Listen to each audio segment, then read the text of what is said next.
Assalamualaikum warahmatullahi wabarakatuh. Bersama Ustazah Najiha untuk mengajar subjek Faraid bagi darjah 5 untuk pelajaran 5 bagi tajuk bahagian asal masalah. Untuk pembelajaran sebelum ini kita telah pun ketahui makna ataupun pengertian bagi asal masalah tersebut. Hari ini kita akan sambung pada bahagian asal masalah. Baiklah, dalam asal masalah ini kita tidak boleh membahagi harta pusaka secara suka hati. Okey, kita kena ikut 7 bahagian asal masalah yang diberi. Okey, asal masalah 2, 3, 4, 6, 8, 12 dan 24. Itu sahaja.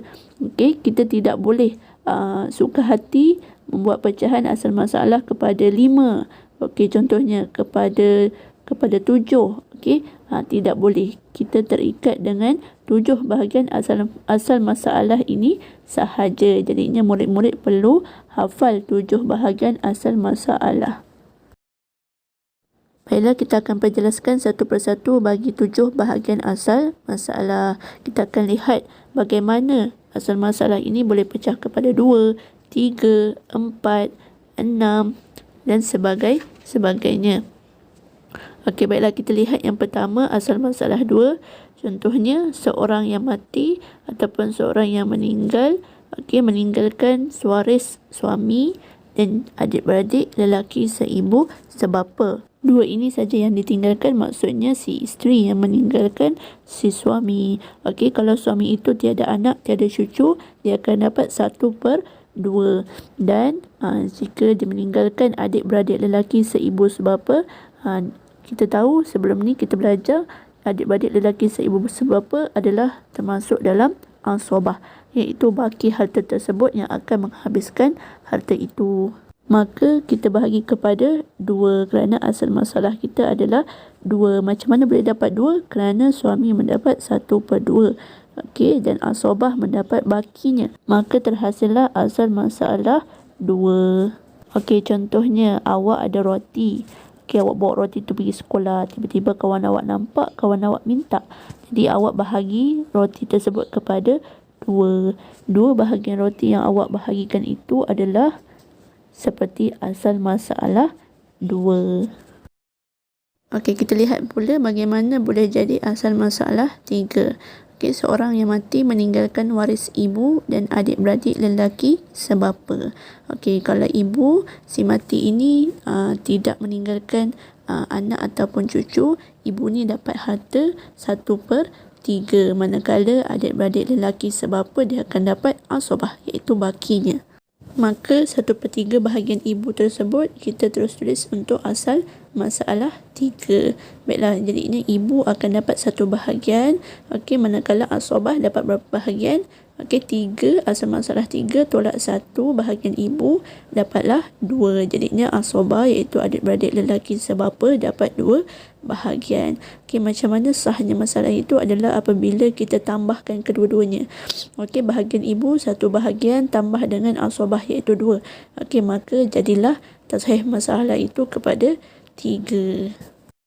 Baiklah, kita lihat asal masalah 4, iaitu seorang yang mati meninggalkan waris isteri dan bapa sahaja. Maka untuk isteri 1/4 kerana tiada meninggalkan anak dan juga cucu. Manakala bapa adalah asabah, iaitu baki daripadanya. Jadinya asal masalah 4 itu diambil daripada 1/4 isteri, maka bahagian isteri adalah 1 bahagian, manakala bapa iaitu bakinya adalah 3 kerana asal masalah 4 tolak 1 iaitu bahagian isteri, dapatlah asabahnya 3.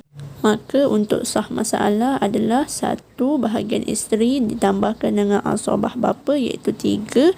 Maka terhasillah sah masalah ataupun tasahih masalah menjadi 4. Dan asal masalah 4 dan sah masalah ataupun tasahih masalah juga 4. Maka seimbang dan senanglah untuk dibahagikan hartanya. Baiklah, kita lihat asal masalah 6 pula, iaitu seorang yang mati meninggalkan waris ibu dan anak lelaki. Okey, jadinya kadar untuk ibu adalah 1/6. Okey, kerana dia mempunyai anak lelaki. Ingat lagi tak, kalau ibu itu tidak mempunyai anak atau cucu, dia dapat banyak, iaitu 1/3. Tetapi dia ada anak lelaki, maka dapatlah sedikit, iaitu 1/6. Jadinya asal masalah itu adalah 6 dan 1/2 untuk ibu, manakala asabah untuk anak lelaki mendapat bahagian 5. Macam mana boleh dapat 5? Kerana asal masalah 6 ditolak dengan 1/2 ibu, dapatlah 5. Okey, jadinya sah masalah itu perlu ditambah daripada 1/2 ibu dan juga 5/2 anak lelaki, iaitu 5. Jadilah sah masalah itu 6. Okey, seterusnya kita lihat asal masalah 8, iaitu seorang yang mati meninggalkan waris isteri dan anak lelaki. Isteri ni ada anak lelaki, jadinya isteri mendapat kadar 1/8. Ikutkan kalau tiada anak ataupun cucu, isteri mendapat banyak, iaitu 1/4. Tetapi dia ada anak lelaki, jadinya kadarnya adalah 1/8. Manakala anak lelaki asabah, iaitu bakinya. Jadi untuk asal masalah 8, okey, isteri mendapat 1/2, manakala asabah mendapat berapa bahagian, iaitu pengiraannya asal masalah 8 tolak 1/2 isteri, dapatlah anak lelaki asabah tersebut 7. Maka sah masalah itu adalah apabila 1/2 isteri ditambah dengan asabah anak lelaki 7, maka 8 sah masalah. Okey, kita akan lihat bagaimana asal masalah ini menjadi 12. Okey, untuk asal masalah 12, seorang yang mati meninggalkan waris isteri, ibu dan juga adik-beradik lelaki seibu sebapa. Okey, jadinya kadar untuk isteri adalah banyak, 1/4, kerana tidak mempunyai anak ataupun cucu. Okey, kalau sedikit 1/8. Begitu juga ibu dapat kadar yang banyak, 1/3, iaitu kalau yang sedikit 1/6. Manakala adik-beradik lelaki seibu sebapa mendapat bakinya, iaitu asabah. Baiklah, kita lihat mana satu yang perlu diambil, sama ada bahagian isteri ataupun ibu. Okey, jadi ini mana satu yang kita perlu ambil. Kalau asal masalah 3, sukar untuk dikira untuk isteri. Kalau kita ambil asal masalah itu 4, sukar juga untuk si ibu untuk mengira hartanya. Maka apa yang perlu dibuat ialah kita darabkan 4 bahagian untuk isteri itu darab dengan 3 bahagian ibu. Maka jawapannya adalah 12, iaitu 12 itu adalah asal masalah. Maka 1/4 daripada 12, iaitu bahagian isteri, mendapat 3 bahagian, dan juga 1/3 daripada 12 untuk bahagian ibu mendapat 4 bahagian. Manakala asabah dapat 5 bahagian. Macam mana boleh dapat 5 bahagian? Kerana asal masalah 12 tolak 3 bahagian isteri dan juga 4 bahagian ibu, dapatlah asabah 5 bahagian. Alhamdulillah, insya-Allah untuk asal masalah 24, cikgu akan sambung untuk pelajaran seterusnya kerana ada pengiraan ataupun kadar yang besar sedikit, dan insya-Allah kita jumpa pada pelajaran seterusnya. Terima kasih. Assalamualaikum.